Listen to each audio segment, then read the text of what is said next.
All right, Dan Fetes joining us here. Norman's going to be 33 when the season starts for Buffalo. What do you make of a move like this? I think it's low risk, high reward for Brandon Beane and Sean McDermott. Look, Josh Norman was not good the last few years, specifically last year in Washington.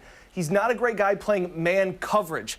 I don't know who can really succeed in the Redskins right now, but what he can do is play zone. And when he was one of the best cornerbacks in the league under Sean McDermott and in his system, look, he doesn't need to be all-pro once again. He's got a guy that can line up next to him that is all-pro in Trey White. He just needs to be half of that. Look, Father Time's not necessarily on his side, but he just needs to be 1/11th of this defense. Absolutely. And it's a one-year prove-it type of deal, $6 million. I think with incentives, it can go up to $8 million. Yep. Brandon Beane, we see him doing a little bit of dealing here. What do you make of that, of him this being the first guy that we hear the Bills signing? Well, I think it also brings ties to that Carolina. You know, we joke around about that, but this is a guy that they're familiar with. Look, Josh Norman can be a trash talker. He's also run with bulls. He can kind of be a little bit of a wild card. But if there's anybody that knows him, it's Sean McDermott and Brandon Beane. They were both there in Carolina when they drafted him, when he was all-pro. So I think you kind of have to give Brandon Beane and Sean McDermott the benefit of the doubt here that they know what they're getting into and the guy they're going to bring in the locker room. All right, final question for you. We know Brandon Beane and Sean McDermott love to have a veteran guy in that room. What does it mean? I mean, you have Trey White, who's obviously an all-pro, but to have a guy like Norman be in that room, what does that do? He's played in a Super Bowl. You know, I think this is a little bit of maybe even just a bridge.